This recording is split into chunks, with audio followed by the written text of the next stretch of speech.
Nous sommes à la ferme Spittelhof, à 950 mètres d'altitude, dans l'est de la forêt noire. Hilda, komm. Komm.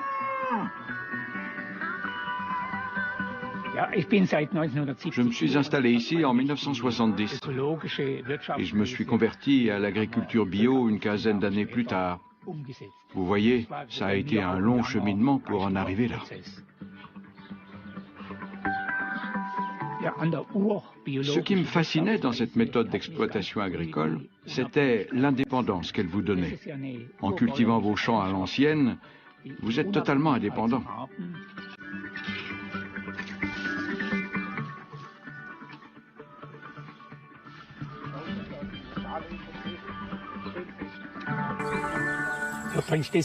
C'est une belle récolte. Oui. J'ai pris des pétales de plantes annuelles, du bleuet et du souci. Je pense que ça ira comme ça. Je n'ai pas besoin de toutes les prendre. J'en laisse pour la reproduction et pour les abeilles. Ce mélange pose problème aux inspecteurs chargés de la certification bio. Pourquoi? En fait, on devrait tenir un journal des récoltes, où on ferait état de chaque poignée de pétales de souci qu'on récolte. En principe, ils devraient tous être estampillés bio dès le départ.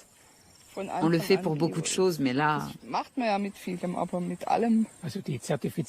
La certification bio est un concept qui découle de la production industrielle de masse. Alors quand on a une telle diversité de plantes bio, ça pose problème. Parce que cette cohabitation de produits ne figure sur aucun formulaire.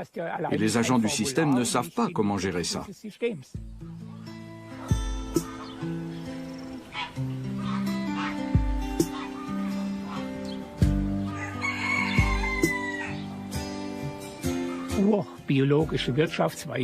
Je continue à croire en l'agriculture à l'ancienne.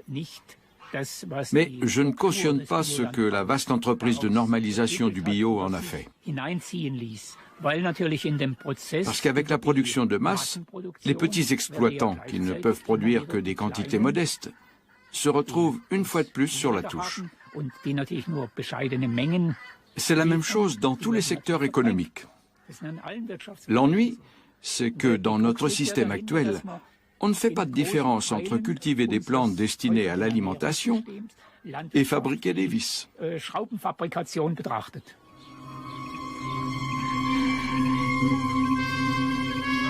Siegfried Diekle, agriculteur bio de la première heure, veut aujourd'hui sortir du système de certification bio.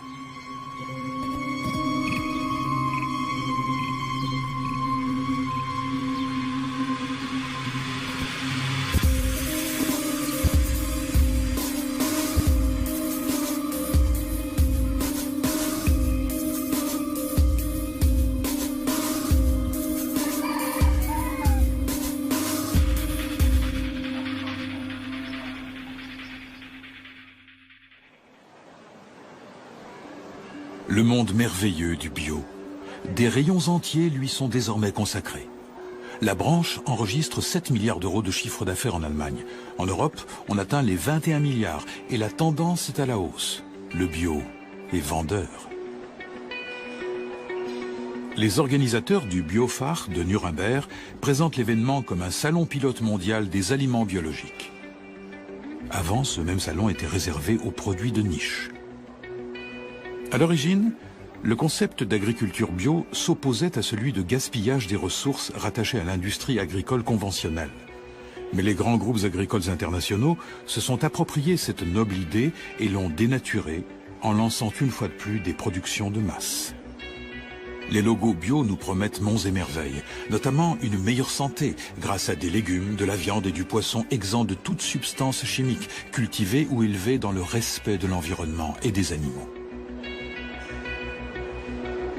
Souvent associé au commerce équitable, le bio est également lié à des valeurs éthiques telles que la garantie de conditions de travail et de salaires décents pour les petits exploitants et les ouvriers agricoles en situation défavorable. Avec le bio, c'est donc aussi une bonne conscience qu'on nous vend. Rien qu'en Allemagne, il existe plus d'une centaine de logos bio et autres écolabels. On trouve de tout en version bio. des compléments alimentaires aux conserves en passant par les soupes en sachet.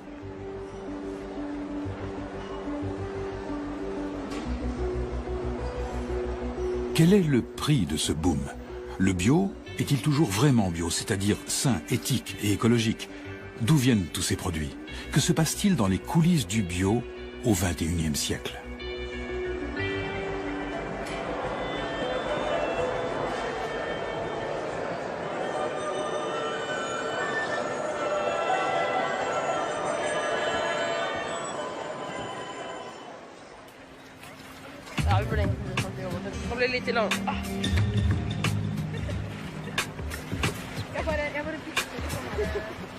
C'est la saison du cynorhodon en Norvège.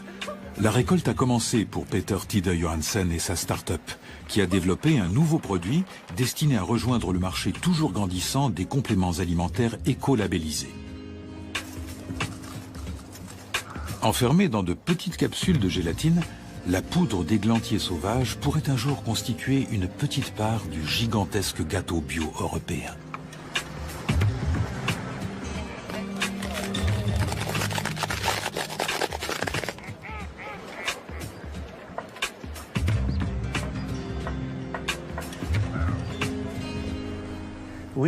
Nous récoltons des baies d'églantier sauvages. Nous en extrayons la poudre et nous en remplissons ces capsules. Cette poudre renferme toutes les propriétés naturelles des baies d'églantier qui sont cueillies sur place. C'est un produit 100% naturel. Nous souhaitons le commercialiser dans le monde entier. Nous avons rencontré une dame prénommée Marion qui travaille à présent pour nous en Allemagne, où elle essaye de trouver des partenaires commerciaux qui seraient intéressés par notre produit. Et de là, nous passerons peut-être à l'international.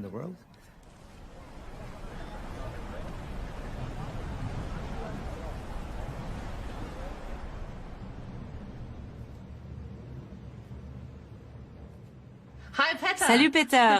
Salut Marion. Comment vas-tu? Bien, content de te voir. Tu es tout beau. Tu es allé chez le coiffeur? Oui, tu as vu ça? Écoute, je suis allée au salon bio de Nuremberg, comme tu le sais, et j'ai essayé de voir si on pouvait décrocher un logo bio pour notre cynorhodon. Oui.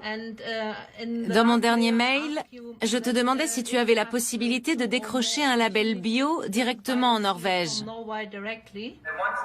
J'en ai trouvé deux qui pourraient éventuellement faire l'affaire. L'un d'eux s'appelle DiBio ou DiBio. Je crois qu'il est reconnu par l'Union européenne. Parfait. Salut ton fils de ma part. Bye bye. Bye bye. Ce produit à base de baies d'églantier n'existe à l'heure actuelle qu'en Norvège. Et je le trouve formidable. Parce qu'il est vraiment issu à 100% de la nature sauvage norvégienne. Alors j'ai dit à Peter, tu sais quoi mon cher Peter, ton produit me parle. Je vais m'occuper de le commercialiser en Allemagne. À partir de là, je me suis demandé quel était le meilleur moyen de promouvoir ce genre de produit. Pour avoir visité beaucoup de salons et parlé à beaucoup de gens, je sais d'expérience que les Allemands sont très orientés bio. Et c'est comme ça que je me suis lancée dans une entreprise colossale.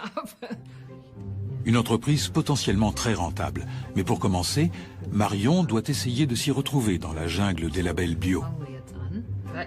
Il y a beaucoup d'infos notées en marge qu'on ne voit pas tout de suite. Donc les recherches prennent du temps. La société Naturland est impliquée dans la promotion de l'agriculture biologique en Allemagne et à l'étranger. Elle impose des critères plus stricts que ceux de l'Union européenne en matière de bio. Ah, j'ai trouvé un lien vers la certification. Je progresse. Tiens, un questionnaire. J'imagine qu'il va falloir que je le remplisse.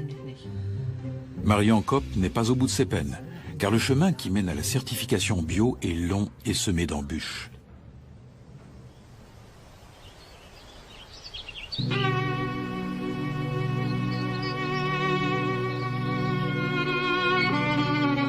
Le bio est un marché en pleine expansion. Les grands acteurs occidentaux de l'agroalimentaire avancent toujours plus vers l'Est en imposant leur idée d'une production bio-industrielle. Et ce, bien entendu, sans consulter les habitants des régions concernées, comme ces petits exploitants de la vallée de Artibaciu en Roumanie. On fait totalement abstraction de leurs traditions agricoles, qui menace de disparaître face à cette concurrence totalement démesurée. Car pour survivre, les agriculteurs roumains n'ont qu'une solution, multiplier leur rendement.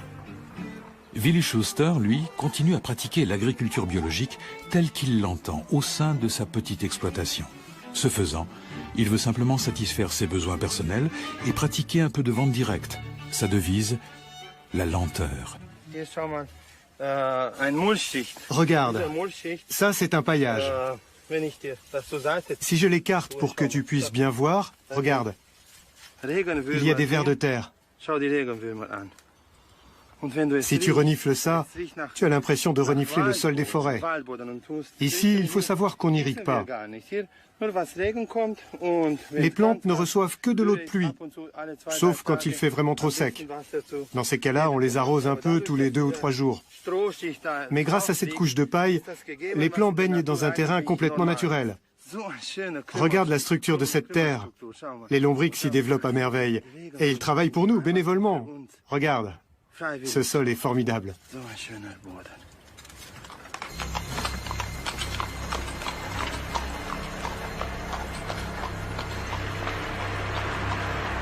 L'Union européenne dit vouloir combattre la pauvreté et la corruption et agir pour une meilleure répartition des richesses sur la planète. C'est dans cette optique que des milliards d'euros de subventions sont injectés en Roumanie, et principalement dans le bio. Mais qui en profite vraiment ? Les terres arables font l'objet d'une nouvelle ruée vers l'or. Dans les bureaux rattachés au ministère de l'Agriculture, on divise les terres en parcelles, on en rassemble d'autres et on convertit d'immenses territoires au bio. Une subvention directe de 300 € par hectare s'ajoute à des aides à la création d'exploitations agricoles, à l'achat de machines et à la construction de structures pour l'élevage, aides qui peuvent couvrir jusqu'à 70% des sommes engagées. Hélas, de plus en plus de terres sont rachetées par les gros investisseurs étrangers.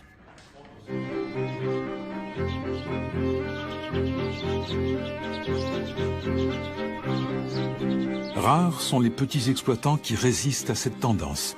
Willi Schuster fait partie de ceux-là.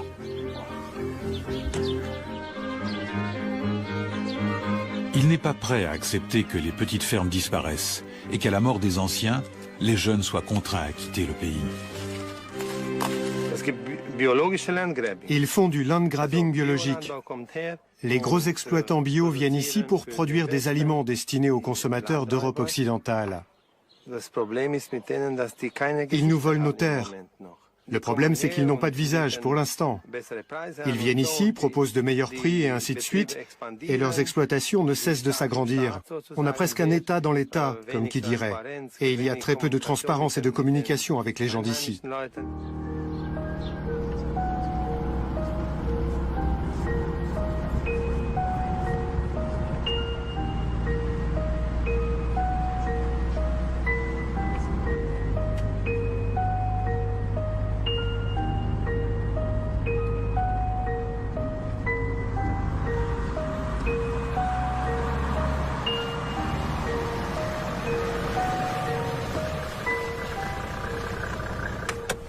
Theo Heini, ancien banquier d'affaires suisse, possède aujourd'hui plusieurs grandes entreprises et fonds d'investissement spécialisés dans le bio.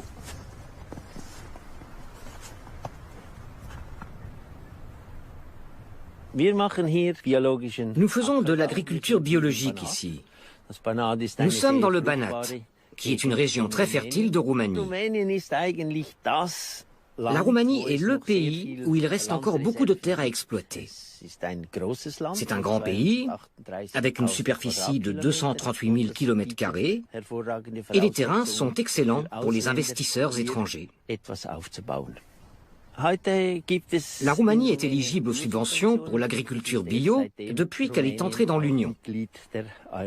C'est donc devenu un secteur très attractif, y compris pour nous. Nous avons ici des parcelles de 50 et 100 hectares. Celles que nous exploitons sont réparties autour de ces deux villages. En termes de prix, il faut savoir que la terre vaut entre 26 000 et 35 000 € l'hectare en Allemagne, et entre 70 000 et 100 000 en Autriche et en Suisse, alors qu'ici, l'hectare est encore abordable. Il coûte environ 2 500 €.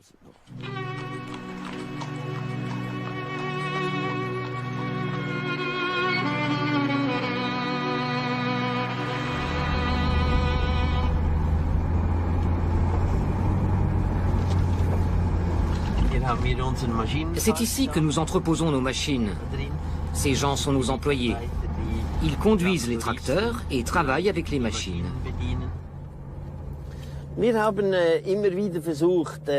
Nous avons essayé à plusieurs reprises d'engager des Roms. Mais ils ne sont vraiment pas assez fiables. Il y a des exceptions, comme pour tout. Nous en avons d'ailleurs embauché 2 à des postes fixes. Et ce sont des gens sur lesquels on peut maintenant vraiment compter. Vous savez, beaucoup de gens ne savent pas anticiper ici. Ils ne réussissent pas à collecter assez de bois pendant l'été pour se chauffer l'hiver.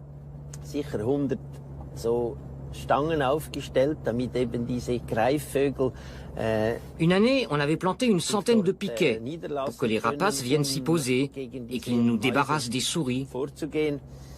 Au printemps suivant, tous les piquets avaient disparu. Ils ont dû être utilisés comme bois de chauffage par ces gens-là.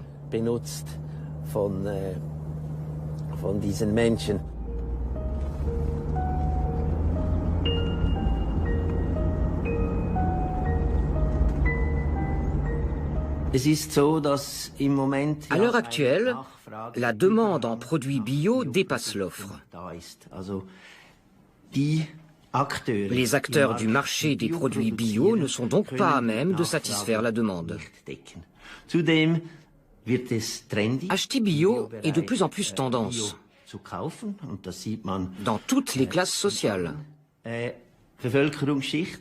Alors je pense qu'il serait vraiment dommage que nous ne puissions pas, nous, les acteurs du bio, répondre pleinement à cette demande croissante. L'ex-banquier suisse mise désormais tout sur le bio. Il a investi au bon moment dans les supermarchés bio allemands. Il a également acheté des terres cultivables en Amérique du Sud avec l'aide de bailleurs de fonds arabes. Aujourd'hui, il tente d'attirer les investisseurs en Roumanie. Mise au point d'un discours attractif dans les bureaux de Sibiu. Kai, Silvio, j'aimerais qu'on fasse une simulation d'entretien ensemble pour voir si notre argumentaire est convaincant. Je vais jouer le rôle de l'investisseur. Tout d'abord, nous lui montrerons les 3 véhicules d'investissement, c'est-à-dire la société par action allemande et les 2 fonds de Gibraltar, avec lesquels il investira dans ces 3, disons, sous-véhicules, que sont les sociétés foncières, l'agriculture et l'élevage bovin, avec Carpaten Meat. Ensuite, nous parlerons de la certification bio. Tu veux développer un peu, Silvio? Notre société aide les investisseurs à obtenir la certification bio pour leur production agricole. Cela peut prendre de 1 à 3 ans en fonction des mesures qui sont prises sur les terres concernées. Après la conversion des parcelles à l'agriculture biologique, tout ce qu'on y produira sera automatiquement certifié bio. Merci beaucoup.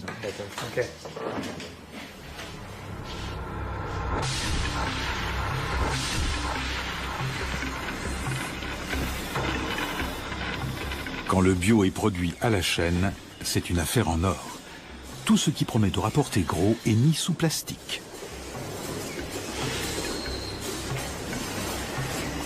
65% des consommateurs allemands de produits bio font aujourd'hui leurs courses dans les supermarchés hard discount.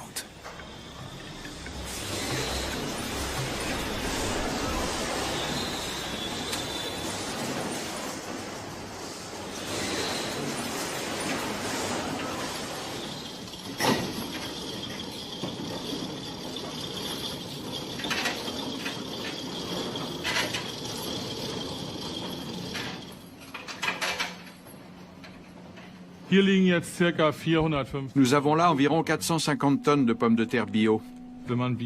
Si l'on est convaincu que le bio c'est mieux, alors il faut s'acheminer vers le tout bio. Et c'est notre ambition.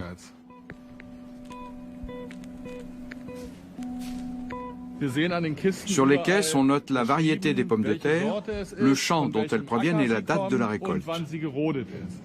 Celles-ci, par exemple, ce sont des Belinda de la parcelle Flett, récoltées le 19 septembre.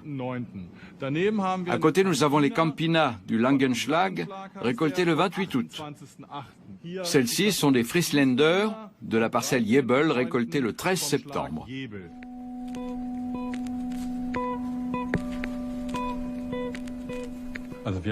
Nous nous sommes lancés dans les produits bio lorsque les supermarchés hard discount se sont mis à en vendre. Il nous a fallu faire attention à bien répartir nos productions. Avec 60 hectares, nous devions nous assurer d'avoir des réseaux de distribution suffisamment grands, sachant que notre but est de convertir la totalité de nos terres à l'agriculture bio. Les agriculteurs qui rêvent de produire bio à 100% et dans des volumes aussi ambitieux que ceux de Carsten Niemann doivent effectivement s'assurer que les chaînes de distribution suivront. Notons que dans ce cas de figure, le bio n'est plus un idéal, mais une nouvelle norme imposée par les supermarchés hard discount.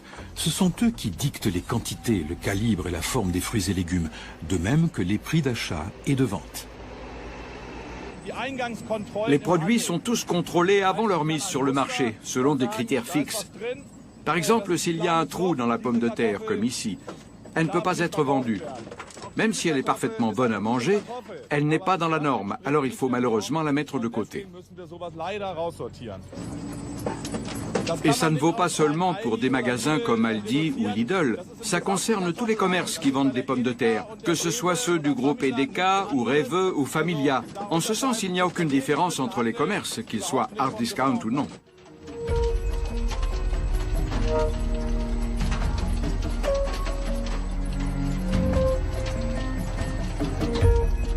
Carsten Niemann investit toujours plus dans le matériel. Récemment, il a fait construire un entrepôt frigorifique ultramoderne pour conserver ses pommes de terre bio et en vendre toute l'année, car les discounters sont impitoyables. Il est déjà arrivé que les acheteurs des chaînes de hard discount, à qui on proposait pourtant des pommes de terre allemandes de qualité et en quantité suffisante, leur préfèrent des pommes de terre nouvelles égyptiennes. Apparemment, ils peuvent en tirer un plus gros profit. Alors on s'est dit qu'il fallait faire quelque chose. Et on a offert une partie de notre récolte devant les points de vente de ce discounter. On voulait attirer l'attention des consommateurs sur le fait qu'on cultive d'excellentes pommes de terre en Allemagne et qu'ils n'ont pas besoin d'acheter des produits étrangers. Si nous produisons des aliments biologiques, ils ont toute leur place sur les rayons de nos supermarchés. Tant mieux pour les Égyptiens s'ils peuvent manger eux aussi des pommes de terre bio, mais qu'ils les gardent pour eux.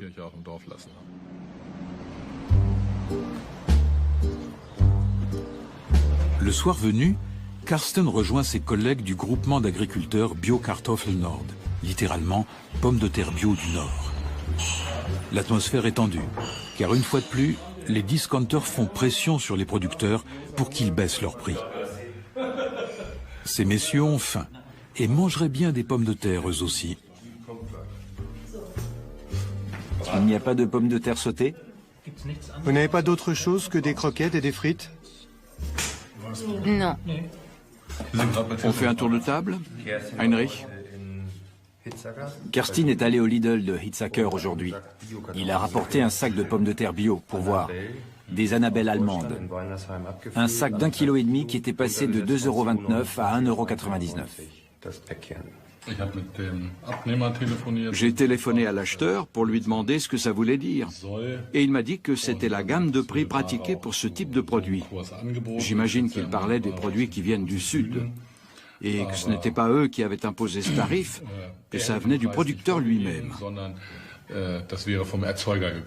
Mais bien sûr, comme si j'allais avaler ça. Je ne me suis pas gêné pour lui dire ce que j'en pensais.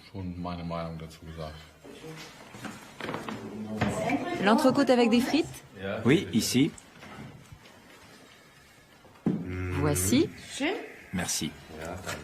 Bon appétit. Petite remarque en passant, ça n'a pas l'air très bio tout ça. Non. J'avoue que j'aime manger de la viande. Et si possible, de nos bêtes à nous. On aime tous la viande. C'est pour ça qu'on a commandé du rumsteak.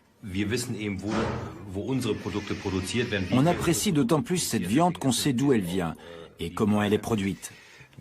Mais s'il y avait un restaurant bio dans le coin, c'est là qu'on irait. La montée en flèche du bio est-elle une aubaine ou une calamité pour les exploitants?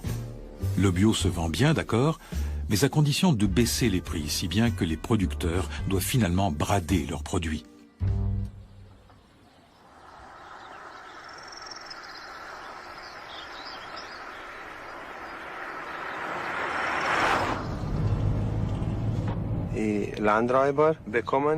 Ces gens nous volent nos terres et en plus de ça, ils reçoivent des subventions pour chaque hectare qu'ils nous volent. Et ils en volent des milliers. Par-dessus le marché, ils touchent une prime de conversion à l'agriculture bio, alors que ce sont eux qui en tirent le plus de profit. Les petits exploitants, même s'ils voulaient se convertir au bio, recevraient des subventions dérisoires par rapport à ce que ces gens gagnent.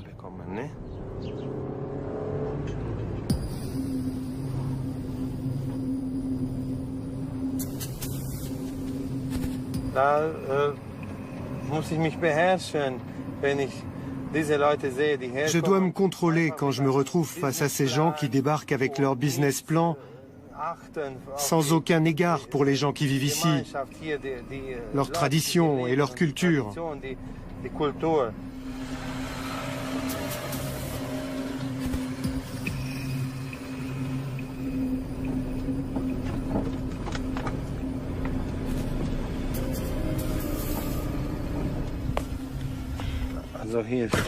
Cette route mène aux étables de Karpatenmit.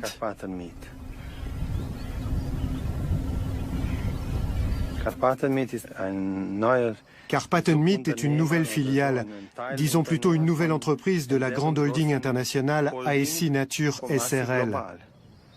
Je ne sais pas si ça a été vendu ou rebaptisé. Personne ne le sait au juste. Ils changent de nom sans arrêt, mais on sait bien qui se cache derrière tout ça. Ce sont des banques d'investissement.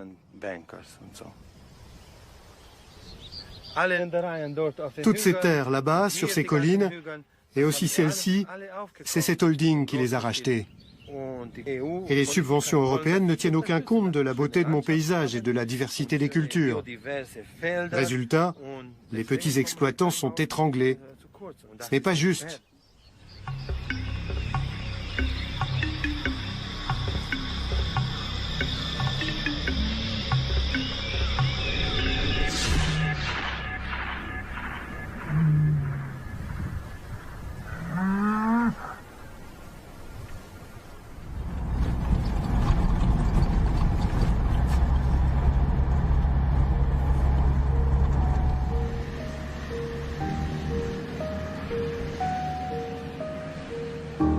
Karpatenmit fait partie de la holding de Theo Henny. Accompagné de 2 collaborateurs, l'investisseur suisse va à présent voir ses bêtes.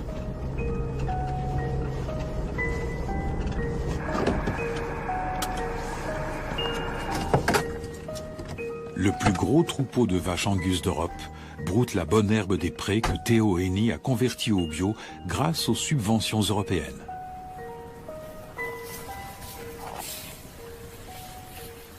Ce sont les terres que nous avons achetées récemment? Oui, nous les avons clôturées cette année. Et tout ça, nous l'avons acheté, pas loué. Non, non, c'est notre propriété. Parfait. Et c'est lui, là, qui nous gêne avec ses moutons? Parfois, un peu.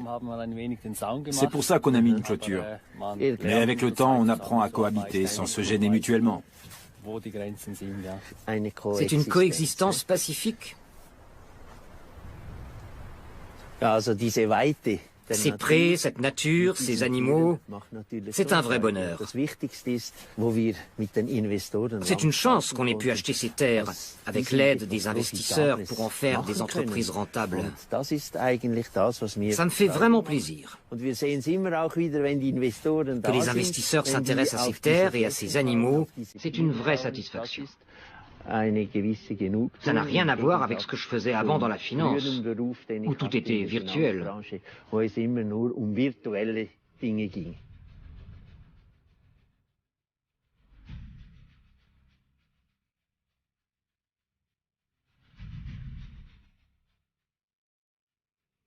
Sous la pression des investisseurs, la Roumanie a assoupli les conditions d'acquisition des terres. Les acheteurs n'ont plus besoin de faire preuve d'expérience dans le domaine agricole et ne sont plus limités en termes de surface.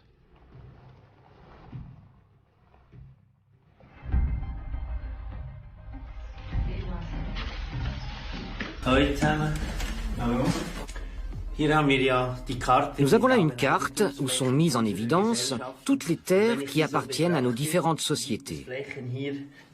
Si j'analyse la situation, nous avons ici des terres assez compactes, ou disons bien rassemblées. Ici aussi, et en bas, là, et même là-haut, mais dans ce coin-là, les terres sont très éparpillées.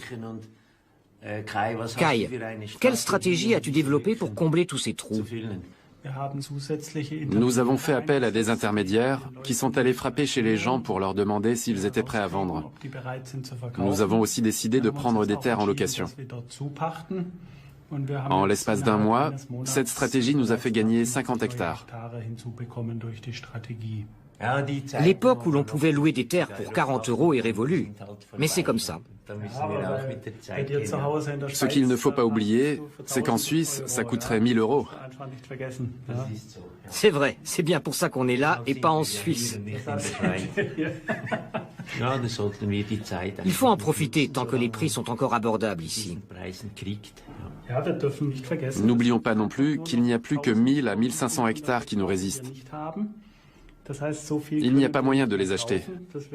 Par conséquent, on se tourne actuellement vers d'autres secteurs, comme le secteur nord ici, et la zone située au centre, autour de notre QG. Par ici, on n'a jamais vraiment eu l'opportunité de se procurer des terres. Le fait est qu'on n'a pas trop la cote auprès du maire, et il joue un rôle très important au sein de la communauté locale. Quand il est question de vendre des terres, il intervient systématiquement. En revanche, on a de bonnes relations au sein du conseil municipal et de l'église. Alors on va jouer cette carte-là, d'autant que ce sont bientôt les élections. On croise les doigts pour que ce soit le candidat de l'opposition qui l'emporte. Bien. Merci, Kai.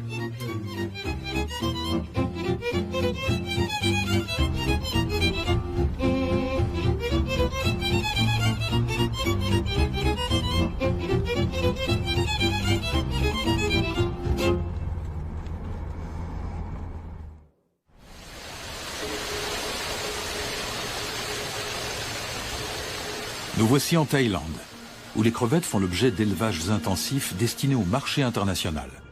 Un projet allemand prévoit de convertir ces gigantesques élevages au bio, progressivement et durablement. Mais pour l'instant, rien n'est encore fait.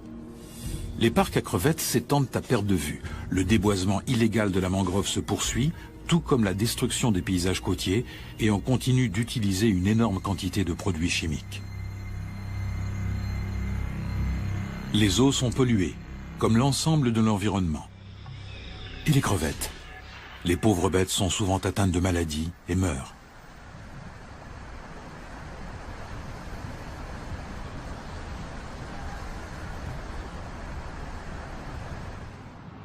Des aides financières devaient être distribuées par la GTZ, la Société allemande pour la coopération technique, rebaptisée depuis GIZ, I pour international. Elle a son siège dans cet immeuble de bureau de Bangkok. Beaucoup d'argent a été versé en 2006 pour la conversion au bio. Mais où cet argent est-il passé? Qui en a profité? Et existe-t-il déjà des élevages bio?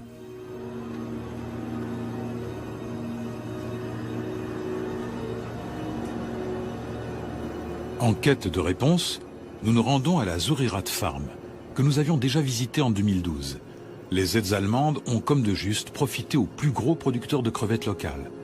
Les nombreux petits éleveurs de la région n'en ont pas vu la couleur.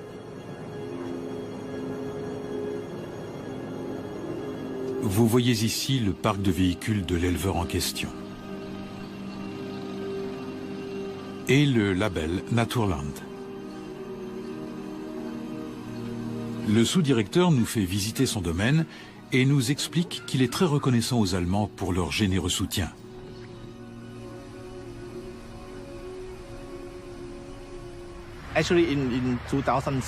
En 2006, nous avons développé une coopération avec le ministère thaïlandais de la Pêche et la GIZ, qui devait promouvoir le commerce des crevettes bio-thaïlandaises sur le marché mondial.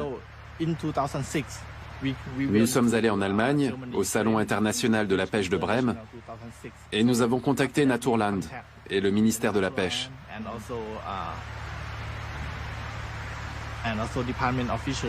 Naturland a envoyé des agents inspecter notre élevage en vue de la certification bio.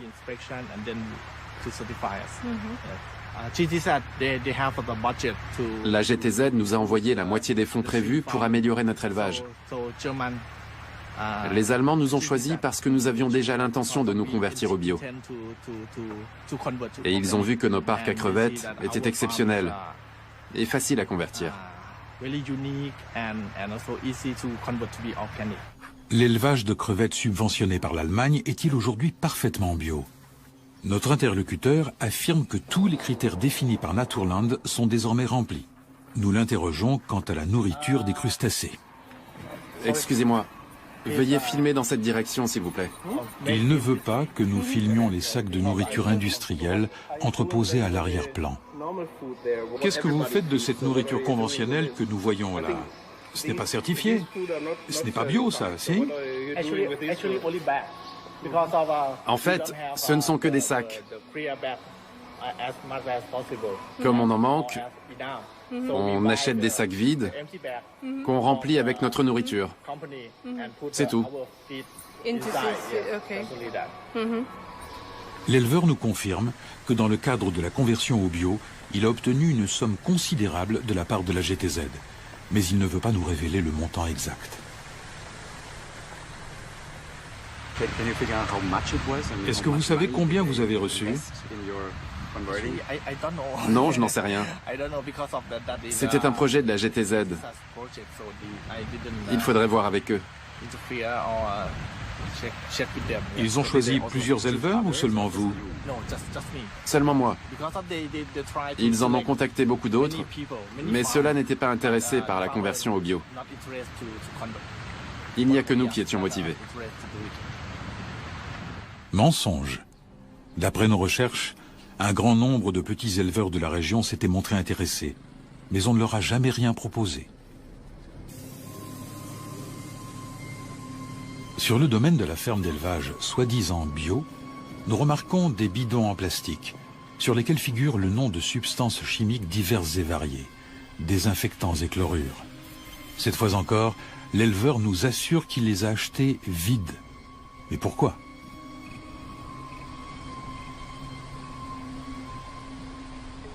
Nous avons rendez-vous à la GIZ à Bangkok. 15 mois se sont écoulés et nous voulons savoir si la Zorerat Farm a toujours la certification bio allemande. Nous voudrions également obtenir des éclaircissements quant à la distribution des aides à la conversion en 2006. Combien d'argent a été versé? À qui? Et pourquoi? Et comment se fait-il que les petits éleveurs n'aient rien eu?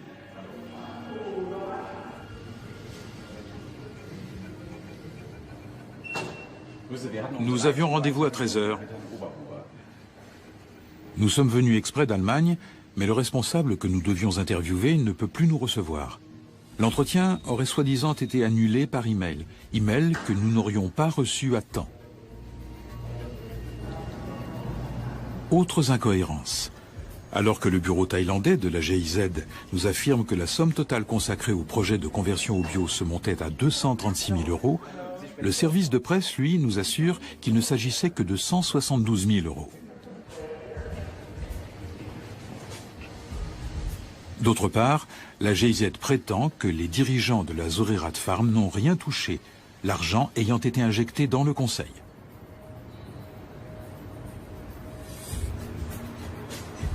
Sur le site internet de l'éleveur de crevettes, on remarque qu'il continue à utiliser le logo Naturland.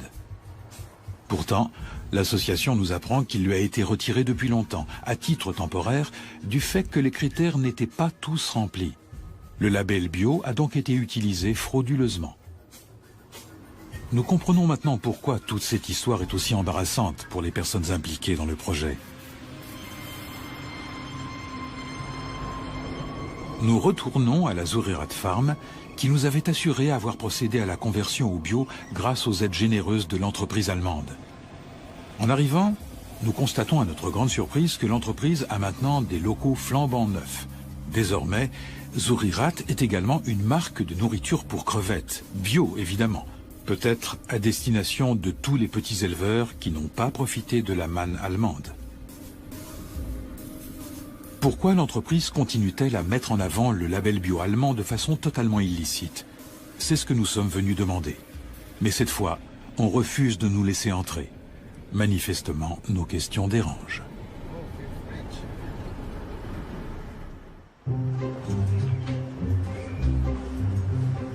Je suis à Munich, où j'ai rendez-vous dans un petit moment avec un responsable de chez Naturland, pour savoir quelle sera la prochaine étape du processus de certification bio. J'espère que ce sera assez rapide, parce que je crois avoir déjà donné un maximum de renseignements à l'entreprise. Ils ont toutes les informations dont ils ont besoin.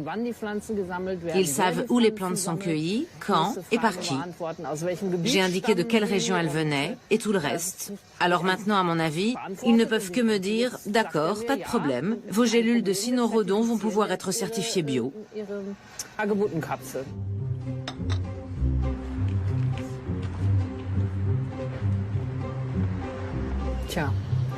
Et combien ça va nous coûter? Bonne question. Jusque-là, ça m'a coûté beaucoup de stress, beaucoup de temps, beaucoup de voyages, etc. Est-ce qu'au final, avoir le label bio s'avérera rentable? Je l'ignore, mais je vais bientôt savoir combien ça va nous coûter chez Naturland.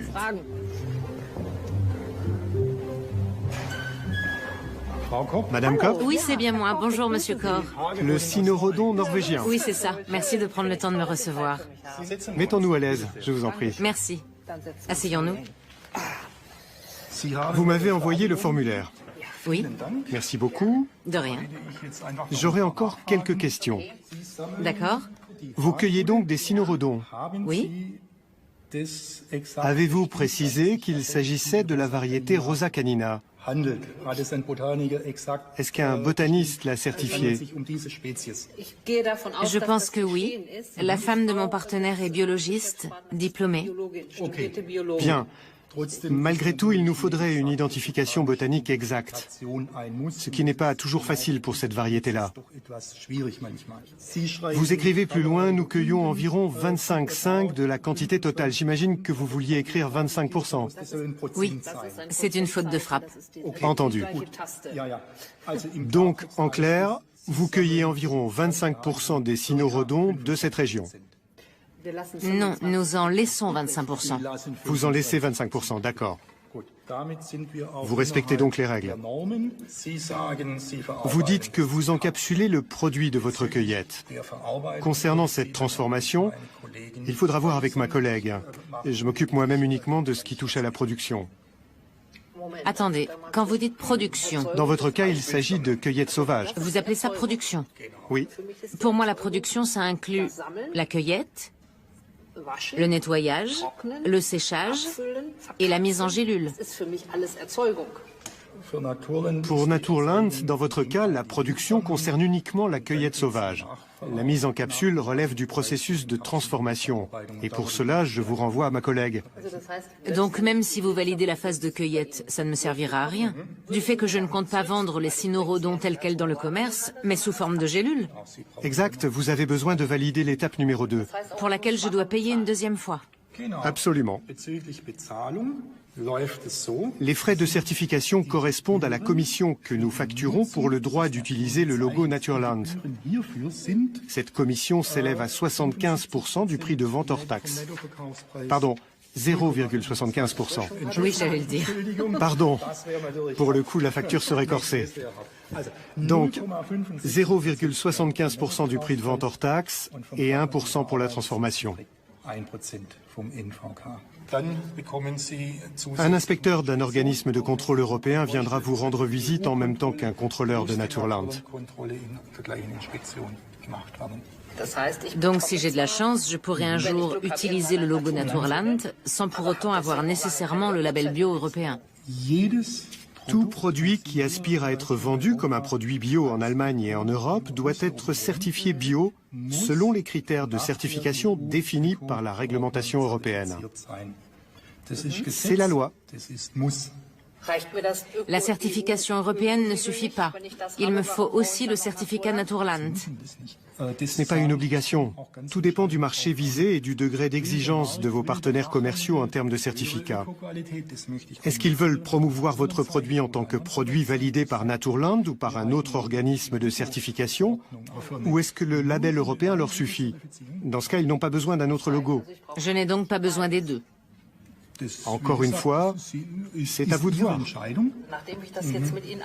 Vu la rigueur et la longueur du processus de certification dont j'ai moi-même fait les frais, je m'étonne de plus en plus des scandales que nous avons connus en Allemagne ces derniers temps. Celui des œufs bio, notamment. Avec toutes ces exigences, tous ces contrôles et toutes ces inspections, comment peut-on encore frauder ? Cette question n'est pas pertinente dans le cadre de cet entretien. L'attaché de presse de Naturland s'interpose. Monsieur Koch n'est pas habilité à s'exprimer sur ce sujet. Seule la direction peut répondre à ce genre de questions. Oui, cela relève des relations publiques et de la direction. Ça dépasse mes compétences. J'ai bien sûr mon opinion sur la question et je pourrais vous dire ce que j'en pense, mais ce n'est pas mon métier. Oui, je comprends. Merci beaucoup de m'avoir reçu. Nous restons en contact. Entendu, Madame Kopp. Merci d'être venue. Merci à vous, Monsieur Koch. Nous restons en contact. Oui, merci beaucoup. Merci et bon retour chez vous.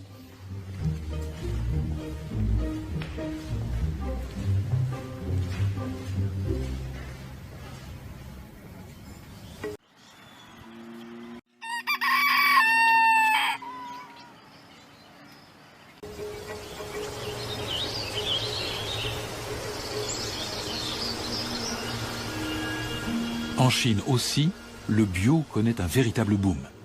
Ce vaste pays est l'un des plus gros producteurs mondiaux de produits certifiés bio. Il exporte un peu partout, y compris en Europe. Mais qui contrôle tout cela? Les organismes de contrôle européens sont chargés de veiller à ce que les denrées en question soient conformes à la norme européenne. Nous avons rencontré Kolja Braun de l'organisme de contrôle allemand Ceres. Le marché du bio chinois est assez dynamique. Ceres a beaucoup de dossiers en cours là-bas. Plus de 200, je crois.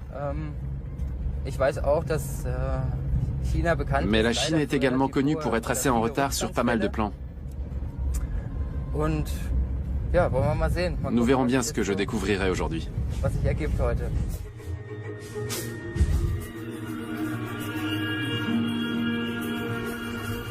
Aujourd'hui, Kolja Braun inspecte des cultures de fruits et légumes et un petit élevage de bétail qui appartiennent à l'un des plus grands groupes de construction chinois. Les exploitants sont prévenus de la visite. On a constitué un comité d'accueil. Ce qu'on produit ici n'est pas destiné à la consommation des employés de l'exploitation. On l'envoie directement à de hauts responsables du parti à Pékin. Et à l'avenir, on voudrait exporter.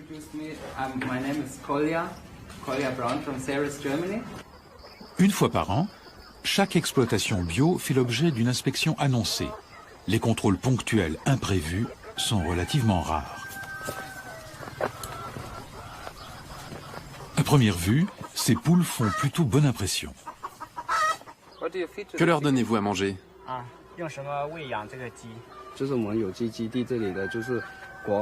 Un accompagnateur chinois traduit. Kolja Braun n'est pas satisfait.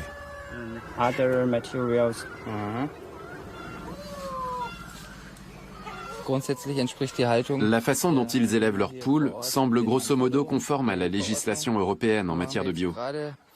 Sauf que nous venons de constater que 10% de la nourriture qu'on leur donne est constituée de riz non bio.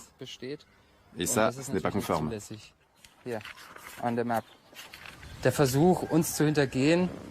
Ce n'est pas la première fois qu'on essaie de nous tromper. Et c'est d'ailleurs pour cela que nous nous rendons sur place pour vérifier qu'ils respectent bel et bien tous les critères. De temps en temps, on trouve quelque chose, des engrais chimiques ou des pesticides de synthèse. Comme on ne peut pas toujours en déceler la présence, même en se rendant sur les lieux, nous prélevons des échantillons que nous faisons analyser par un laboratoire accrédité en Allemagne.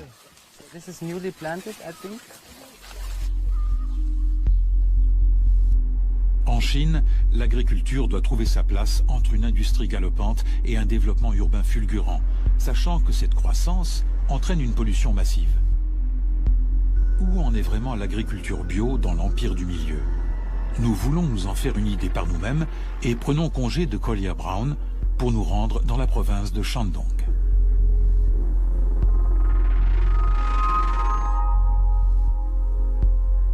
Ceci est un réservoir d'eau destiné à l'irrigation. De plus en plus d'exploitations agricoles chinoises souhaitent prendre le train du bio en marche, convaincus qu'il y a là un filon potentiellement très lucratif. Mais les sols sont problématiques. Des décennies durant, ils ont été fertilisés à grand renfort d'engrais chimiques. Et pour venir à bout des dégâts causés par l'agriculture intensive, que fait-on? On les fertilise à nouveau massivement.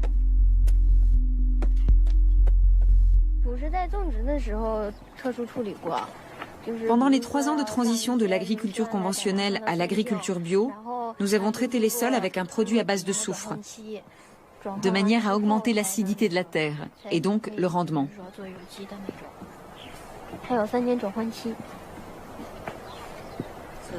Pour s'assurer de meilleurs rendements, les futurs exploitants bio utilisent volontiers des engrais azotés soufrés, comme le sulfate d'ammonium. Mais leur forte concentration en soufre peut nuire aux sols, qui deviennent excessivement acides et donc moins fertiles. Le directeur nous explique que ce sont loin d'être les seuls engrais bio qui existent sur le marché. Il y a des entreprises qui fabriquent des engrais officiellement biologiques, mais dans lesquels est rajouté un tas de choses. Récemment, l'une d'elles nous a proposé de mettre quelques additifs chimiques dans nos engrais pour qu'ils soient moins chers et plus efficaces. Nous y avons réfléchi, mais finalement, nous avons refusé d'acheter ces produits, car ils ne peuvent plus être très bio après tout ça. Au final, ce sont des engrais de synthèse. Un peu plus loin, nous faisons la connaissance de Liu Xiang.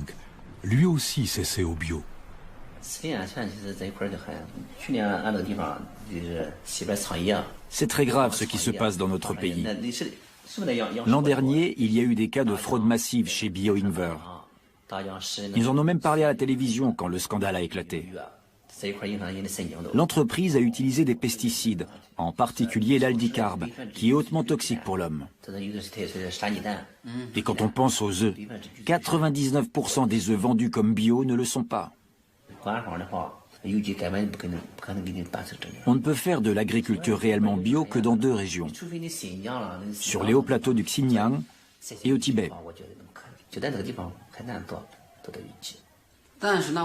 Pourtant, il y a des produits bio en vente partout, à Pékin comme ici. La plupart sont frauduleux. Il n'y a bien que l'étiquette qui soit bio. Les certificats bio peuvent s'acheter? Bien sûr. C'est justement ça le problème. Shen Xiang est à la tête d'une autre exploitation bio.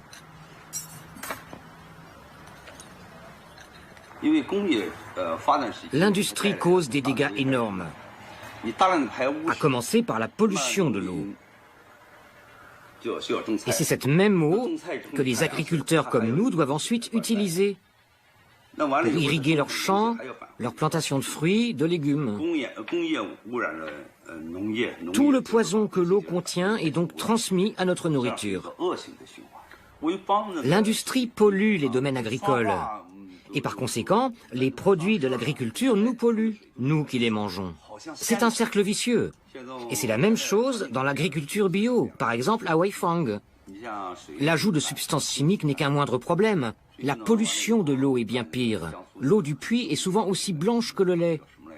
L'environnement est en pleine mutation. L'eau et l'air sont en train de changer radicalement de composition. Et que peut-on y faire? Rien. Sauf si on est très riche ou très célèbre. Je connais quelqu'un qui emporte une bouteille d'oxygène partout avec lui.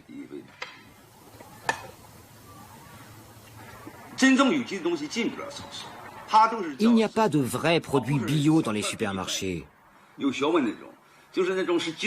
Tout est traité aux hormones. Ils collent une étiquette bio sur l'emballage, ou bien ils achètent un certificat bio quelque part. Ça coûte dans les 5000 yuan.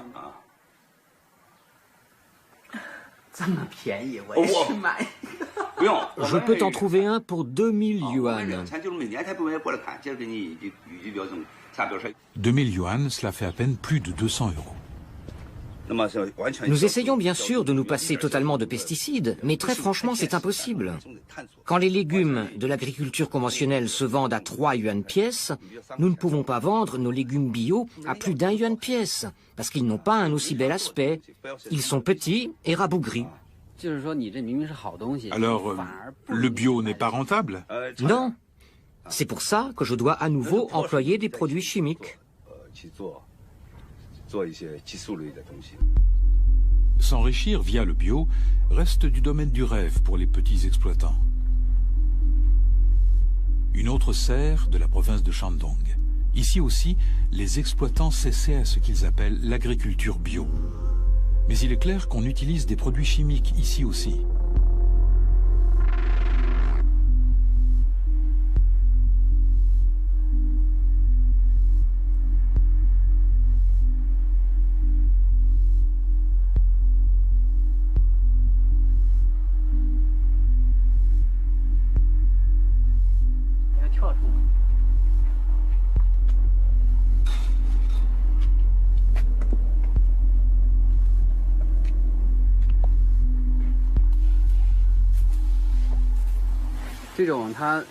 Ce n'est pas toxique? Non, ou très peu. Vraiment, ce n'est pas nocif pour l'homme? Nous sommes à une distance raisonnable. Et je répète qu'il s'agit d'extraits de plantes. Donc en théorie, c'est même comestible.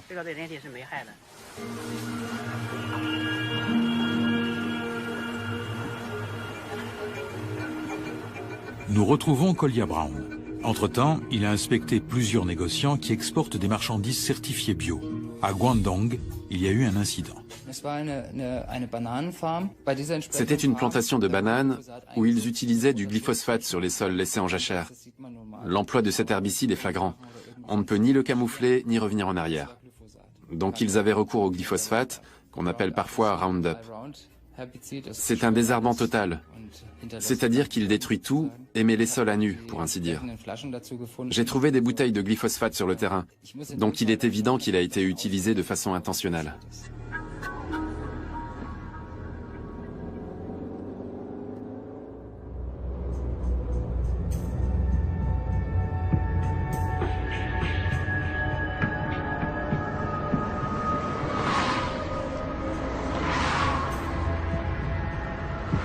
Des activistes de l'organisation de protection des animaux Animal Rights Watch sont en mission.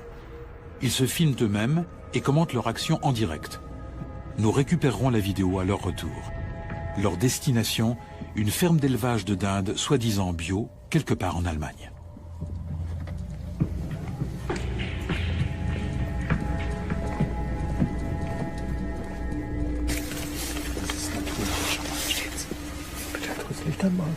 Mit Infrarot sieht man das kaum.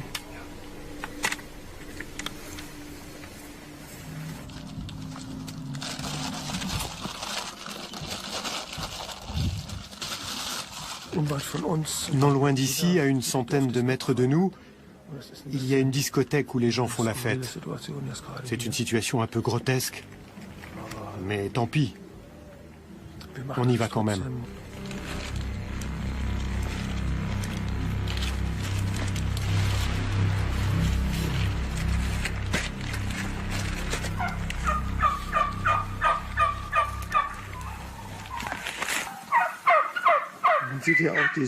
On remarque qu'au niveau de la cage thoracique, les animaux sont déplumés. C'est dû au fait qu'ils ont l'abdomen qui repose en permanence sur ce sol très humide. À la surface, ça a l'air plutôt propre, mais si on y regarde de plus près, on voit que la paille cache des excréments qui se sont accumulés depuis des mois. Donc, sous la paille, il y a une couche d'excréments de plus en plus humide et de plus en plus compacte. Et les dindes sont toujours couchées là-dessus. Regardez leurs plumes à l'arrière. Les pauvres, elles ne peuvent même plus marcher correctement. Vous voyez ?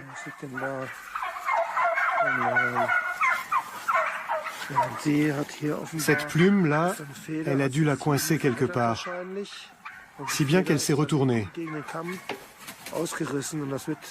Ça doit lui faire très mal. D'ailleurs, regardez-la. Elle ne bouge pas. Elle ne peut même plus se lever, vous voyez ? Et le pire, c'est que ces dindes pourraient encore être sauvées.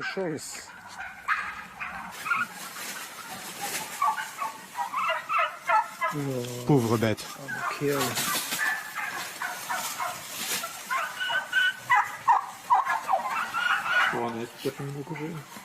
C'est vraiment moche.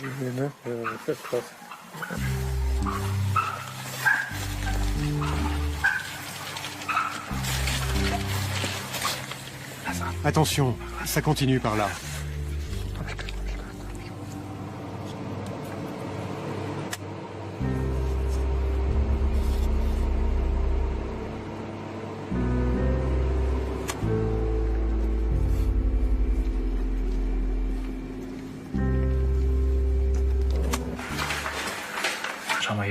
Regarde, ils ont noté le nombre de dindes qui sont mortes jour après jour. Dans cette colonne, ils ont indiqué la date, et ici, on a la somme. Là où ils ont mis un astérisque, c'est qu'ils les ont tués. Ils les ont abattus. Ce jour-là, ils en ont tué 2, juste parce que ça ne valait plus la peine de les gaver. D'autres jours, c'est 10, ou 6, ou 7. Supprimé. Oui.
Nous avons rendez-vous avec les 3 activistes à un endroit convenu afin de réceptionner les images qu'ils ont filmées. Leur humeur n'est pas des plus joyeuses. Ce qui est dur après ce genre de mission, c'est de se retrouver à l'air libre et de se dire qu'on aura beau faire tout ce qu'on pourra, entreprendre toutes les actions possibles, ces animaux resteront là-dedans jusqu'à ce qu'on les transporte quelque part. Il y avait aussi des caisses remplies d'animaux morts. Oui, des sortes de grosses poubelles. 3. Remplies à ras-bord de cadavres. Et ça, c'est bio. Après avoir visionné ces images, Naturland a interdit à l'éleveur d'utiliser son label. Mais celui-ci continue à vendre ses dindes comme de la viande bio, selon les normes européennes. À la suite d'une série de scandales liés à son label, celui des œufs contaminés, des poules pondeuses et de ces dindes élevées dans des conditions effroyables, Naturland a décidé de nommer un délégué au bien-être animal. Cela suffira-t-il? Non, répondent les défenseurs des droits des animaux, car avec l'élevage intensif, la production de viande bio est partie d'un très mauvais pied.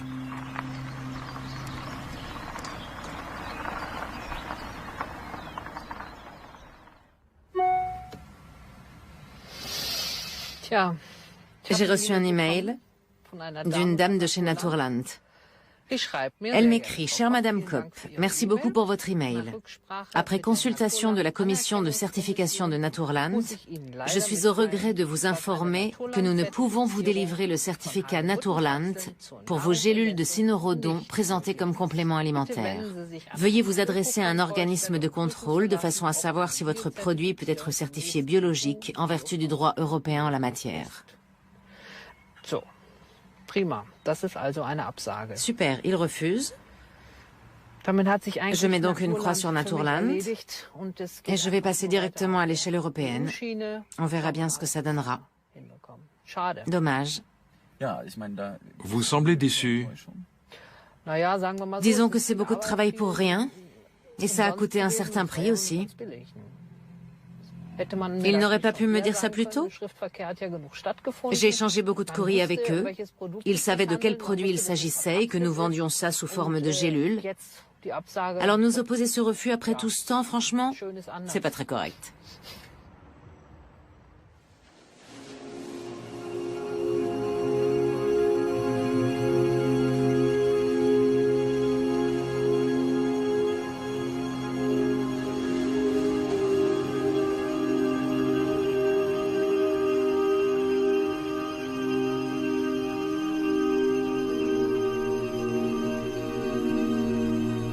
El Mar de Plástico, comme la surnomment les Espagnols. Cette mer de plastique est l'épicentre européen de la production de fruits et légumes. Ici aussi on produit bio, en plein milieu d'un immense territoire consacré à l'industrie agroalimentaire conventionnelle, au cœur de l'une des contrées les plus arides du continent, on produit des aliments biologiques. Seulement voilà, le mode de production est presque identique au mode de production conventionnel. Nous visitons une plantation de tomates bio. Nous avons ici ce qu'ils appellent un guide d'élaboration du produit, où sont indiquées les différentes couleurs que peuvent avoir les tomates au moment de la récolte. Et ici, on nous montre les différents calibres. Ça, c'est le calibre triple M, celui-ci, c'est le double M, celui-là, c'est le M. Puis on a le calibre G, le calibre double G et enfin le triple G. Et ici, nous avons les critères de base à respecter. Les tomates doivent avoir un bel aspect bien lisse, être fraîches, saines et ne pas présenter de défauts visibles, pour celles de la première catégorie. Elles doivent être de bonne qualité, sans craquelure et uniformes au niveau de la couleur.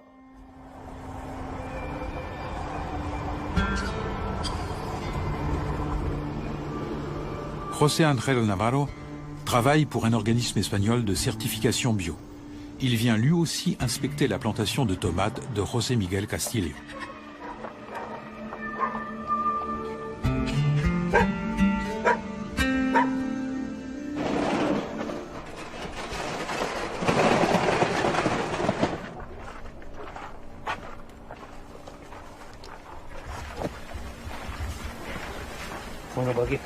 Aujourd'hui, dans cette serre, on taille les pieds de tomates.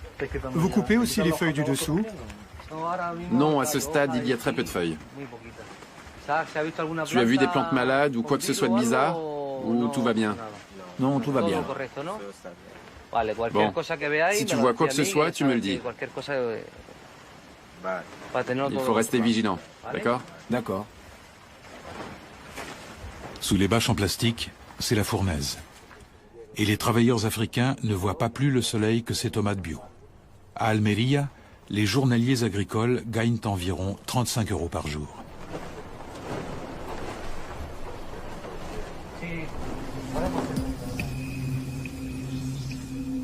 L'eau, un bien si précieux dans cette contrée aride d'Andalousie, ruisselle en continu. Il faut 180 litres d'eau pour produire 1 kilo de tomates. Le niveau de la nappe phréatique ne cesse de baisser dans la région.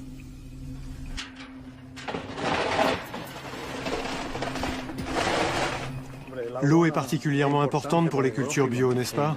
Oui, dans la zone où nous nous trouvons, avoir de l'eau est un privilège. Et cette eau-là est d'excellente qualité. Elle est très riche en sels minéraux, qui sont des substances nutritives vitales pour les cultures.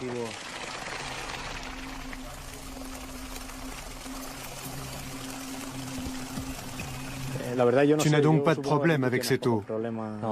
Non, aucun. Nous la contrôlons régulièrement. Elle vient de notre puits et elle est renouvelée chaque jour. C'est celle que nous consommons et nous n'avons jamais eu de maladie liée à l'eau. Il n'y a vraiment rien à craindre.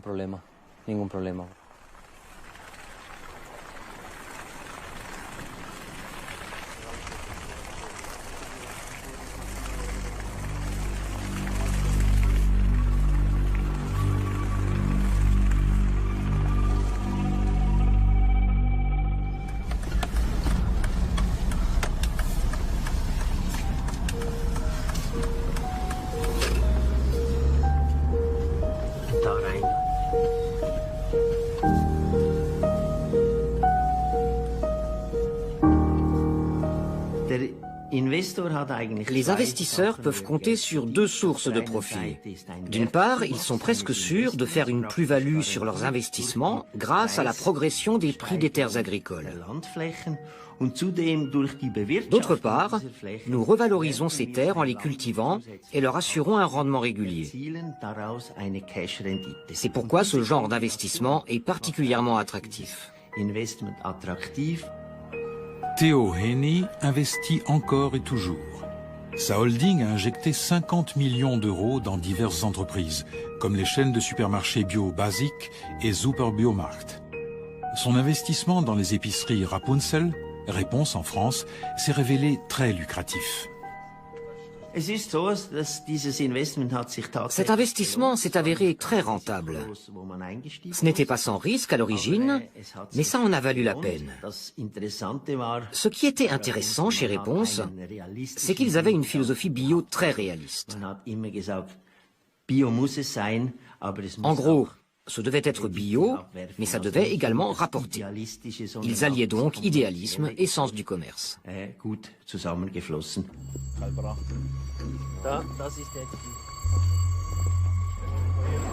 Nous voici dans les étables de Karpatenmeet, ces gigantesques stations d'engraissage où l'on prépare les vaches à l'abattoir. Theo Henny nous avoue que la viande de bœuf produite ici n'est pas certifiée bio, car l'élevage est trop intensif. Mais il est prévu que cela change, nous assure-t-il. Seuls les animaux destinés à la reproduction pèsent à l'air libre sur ces grands champs bio de Roumanie qui ont vu le jour grâce aux subventions européennes. Le bonheur de Theo Henny serait parfait s'il n'y avait pas tous ces moutons qui broutent sans vergogne l'herbe de ces champs.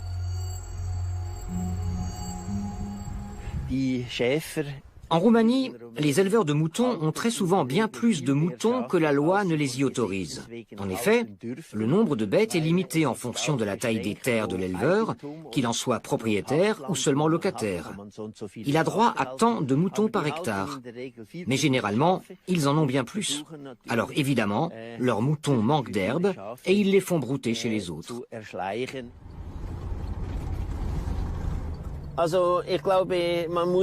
Je suis d'avis que la loi doit être appliquée.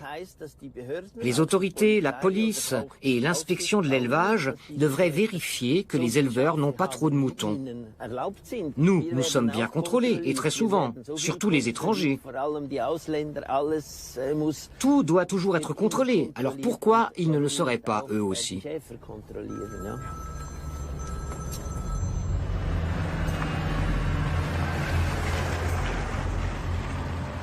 Tel David contre Goliath, Willi Schuster continue à se battre pour faire vivre sa petite exploitation bio, non seulement menacée par le gros investisseur Theo Henny, mais aussi par la montée en puissance des biotechnologies. Les grandes multinationales comme Monsanto ou Pioneer font des affaires en or avec le maïs transgénique. Ces OGM sont une vraie plaie pour l'agriculture biologique, au même titre que les insecticides. Willi Schuster attire notre attention sur une fromagerie qui se targue de produire de la feta bio. Elle appartient à la société ASI Land, qui regroupe toutes les entreprises de Theo Henny en Roumanie. L'entrepreneur suisse a trouvé le moyen de tirer parti des brebis de son voisin encombrant. Il utilise leur lait pour fabriquer de la feta bio. Personne ne vient contrôler où pèsent les moutons. Alors, comme ils ont l'opportunité de se fournir en lait à moindre coût ici, ils ne se gênent pas. Et ils déclarent ce lait comme étant bio, même si les bêtes ont brouté l'herbe des prés où on a pulvérisé des insecticides. S'agit-il donc d'une appellation bio frauduleuse? Un petit exploitant approche. Il vient de livrer. Est-ce que vous produisez bio? Oui. Et que donnez-vous à manger à vos bêtes l'hiver? De la luzerne et des graines. Enfin, ce qu'on trouve. Du maïs aussi parfois. Mais le maïs, vous devez l'acheter. Oui, on l'achète. Où ça? Au marché? Oui. C'est moins cher d'acheter du maïs que d'en produire. Ah oui. Dans ce cas, et vous dites que vous produisez bio? Oui.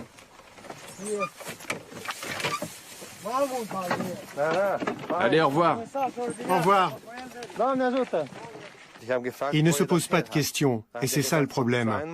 Car la plupart du temps, le maïs qu'on trouve sur le marché est du maïs hybride qui a poussé dans des champs traités aux insecticides. Ça peut même être du maïs transgénique.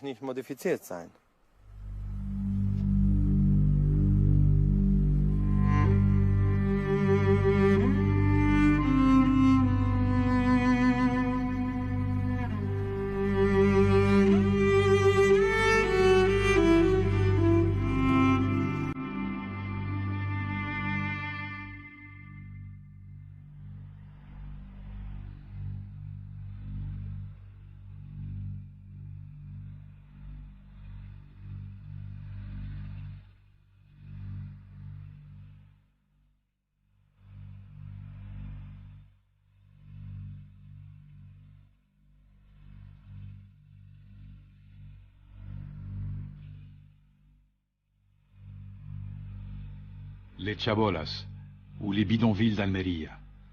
C'est dans cet univers de plastique jonché de détritus que vivent les ouvriers agricoles qu'on exploite pour assurer l'approvisionnement constant des supermarchés hard discount en fruits et légumes bio bon marché. Les habitants de ces bidonvilles n'ont pas l'eau courante. Celle-ci est réservée aux tomates. La plupart de ces travailleurs viennent d'Afrique de l'Ouest ou du Nord.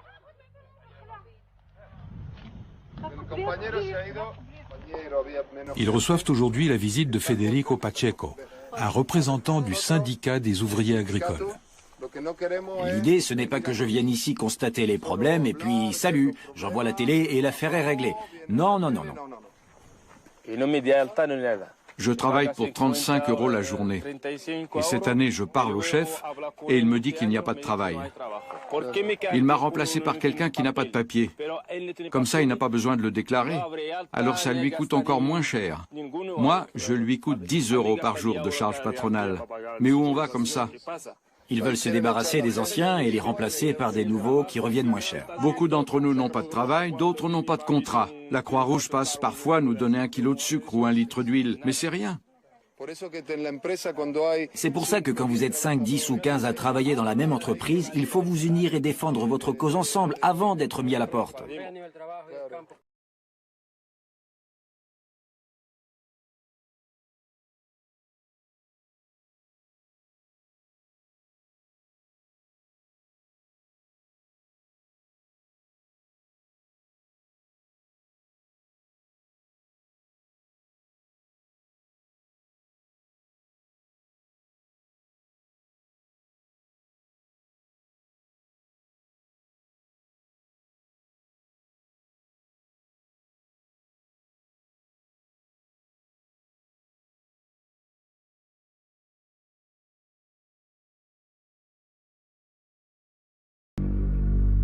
L'agriculture bio pratiquée sous les serres d'Almeria participe du système agro-industriel.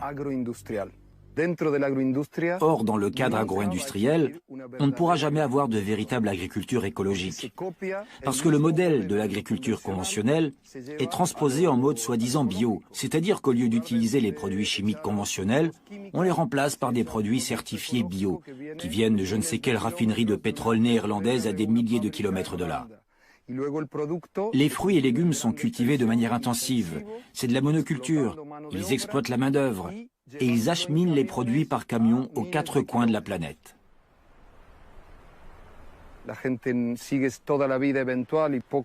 Les agriculteurs bio emploient des saisonniers, de préférence sans contrat de travail ou, dans le meilleur des cas, en CDD. Il n'est pas rare qu'ils les maltraitent ou que les femmes soient harcelées pour qu'elles travaillent plus vite. Chez Biosol notamment, une entreprise de taille moyenne qui emploie environ 80 ouvriers, nous avons décelé beaucoup de problèmes de ce type. Ce matin encore, des travailleurs de chez Biosol sont venus voir Federico Pacheco. Après les poursuites judiciaires intentées par le syndicat, quelques employés avaient obtenu des contrats à durée indéterminée. Mais même sous contrat, ils ne travaillent que par intermittence. Comment ça va le travail? J'en ai pas en ce moment. Je vois. C'est toujours la même chose avec Biosol. Ils disent qu'il n'y a pas de travail. Normalement, je devais commencer aujourd'hui. Bien sûr. Nous allons vous faire un papier pour qu'au moins vous n'ayez pas de problème. Vous avez un contrat, alors qu'il y ait du travail ou non, ils doivent vous payer. On verra bien ce que ça donne. Venez.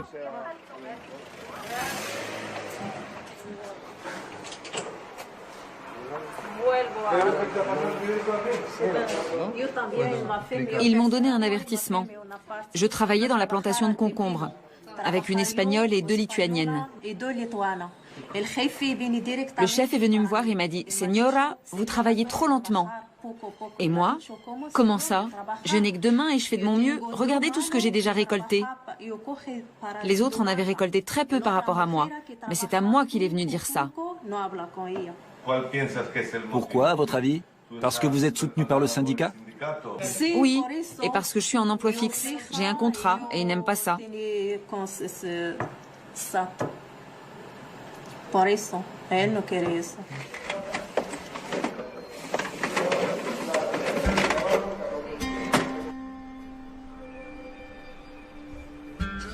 Ici, tous les producteurs de fruits et légumes ont recours aux travailleurs à bas salaire. Et les agriculteurs prétendument bio d'Almeria ne dérogent pas à la règle. Federico Pacheco accompagne les ouvriers agricoles au bureau de paie de Biosol pour tenter de faire pression sur leur employeur. Nous n'avons pas le droit d'entrer avec notre caméra.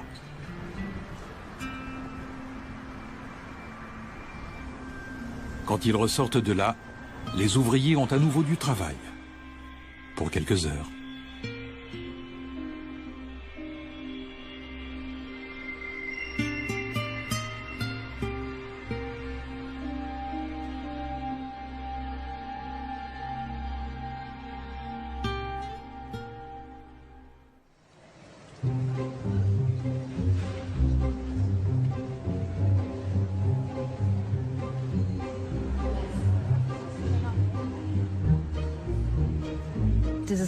Plus ça va, plus cette histoire de label bio me semble suspecte. Tout cela manque de transparence. Rien n'est très clair dans la réglementation. Et je commence à me dire que tous les produits vendus sous l'étiquette bio ne sont pas forcément très bio.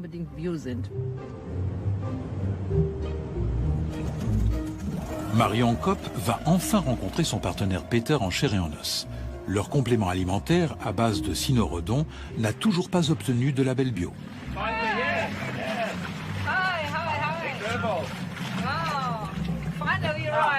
Tu as fait bon voyage? Très bon, il fait un temps magnifique. C'est merveilleux. Tu n'as pas le mal de mer? Non, non, tout va bien. Je suis ravie de te rencontrer enfin. Oui, après tout ce temps et toutes ces conversations par Skype. Ne m'en parle pas. À propos du label bio, je t'ai dit que j'avais été en contact avec Naturland et que c'était très compliqué. J'ai eu une longue conversation avec eux là-bas. Et finalement, ils m'ont dit qu'on ne pourrait pas utiliser leur logo. Ils auraient pu me le dire avant et m'épargner le déplacement. J'ai été très déçue. Tout ça pour rien. C'est une grande supercherie.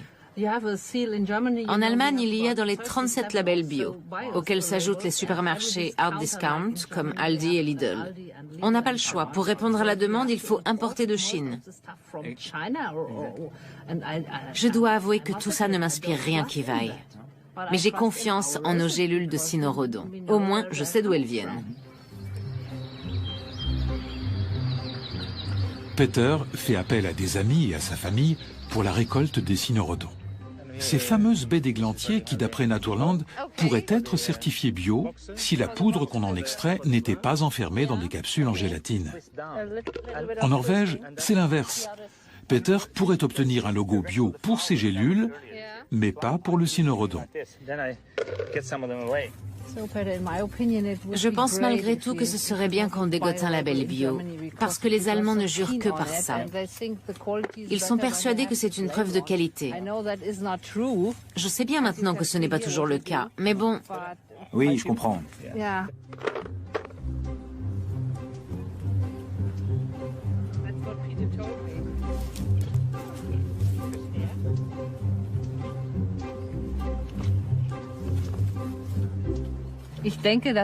Je suis convaincue que les ventes décolleraient en Allemagne si un label bio était imprimé sur l'emballage du produit.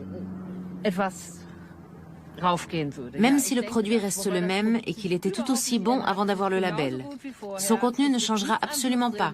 Il nous coûtera plus cher et il coûtera plus cher au consommateur, c'est tout. Mais le consommateur aura l'impression qu'il est meilleur. En fait, nous vendons de l'illusion. C'est l'illusion bio.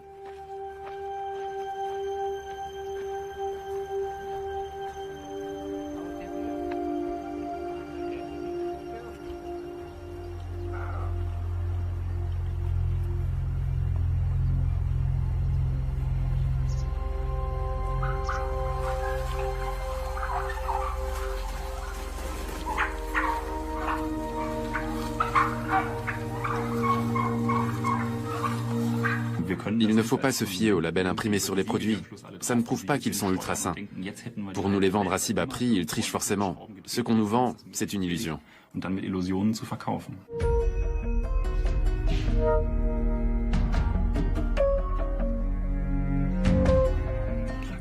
Quand on est convaincu des vertus du bio et qu'on veut aller vers le 100% bio d'ici à X années, cela veut dire qu'à terme, il faut qu'on soit à même de nourrir 81 millions de personnes avec des fruits et légumes bio et de tous les convaincre de consommer bio. Or, dans ce cas, on ne peut pas s'en remettre à de petites structures indépendantes. On est obligé de recourir au grand système de distribution, et donc au commerce de gros et de demi-gros, et aux supermarchés.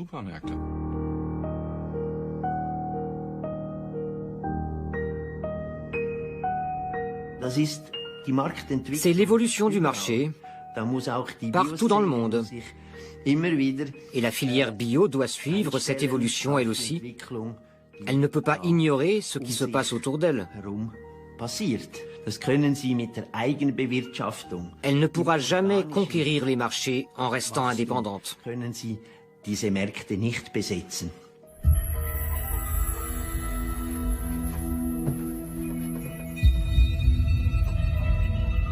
Ce qui me chagrine profondément, c'est que l'agriculture biologique a perdu son éthique. Elle a abandonné ses valeurs fondatrices pour se soumettre finalement au système de l'économie de marché.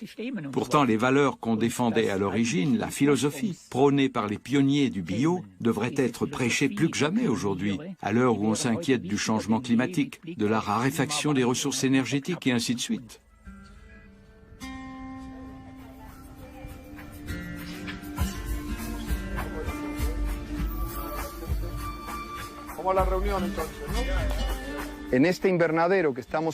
Cette serre appartenait à une entreprise qui doit plus d'1 million d'euros à ses employés et qui a fait faillite. Aujourd'hui, elle est occupée par les ouvriers agricoles avec le soutien du syndicat.